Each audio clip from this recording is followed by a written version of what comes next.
কিরে জিও, কোথায় চললি? তোর তো শুনছি বাজারে আজকাল খুব ডিমান্ড সবসময়। আর তাছাড়া কি বলতো, আজ থেকে না আমি আমার দামটা 25% বাড়িয়ে দিয়েছি। সেই জন্য অনেকে আমায় কাল থেকে বুকিং করে রেখেছে।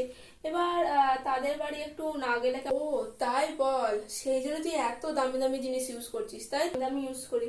ধর না, এই ব্যাগটা নিচে 2 লাখ টাকা, আর এই ড্রেসটা 10 লাখ টাকা। আর এই হেয়ার কাটের কি সুন্দর দেখতে লাগছে না?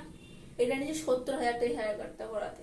তো আমি না বেশি টাকা নিয়ে কাজ করতে পছন্দ করি না, যেটুকু দরকার সেটুকু হলেই হচ্ছে। তুই বেশি টাকা নিবি না কি করে?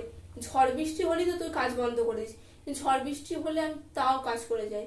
টাকাটা একটু বেশি নিতেই হয়। কল আসছে, আননোন নাম্বার, স্পিকারে দিয়ে কথা বলবি। হ্যালো, হ্যাঁ বলুন, আমি বিএসএনএল কথা বলছি। আমি জিওর বদলে আপনার কাজে রাখতে চাই, আপনি কি দেখা করতে আচ্ছা, ঠিক পারবেন? আছে। আমি আপনার সঙ্গে আধ ঘন্টার মধ্যে দেখা করছি। ঠিক আছে, দেখলি তো?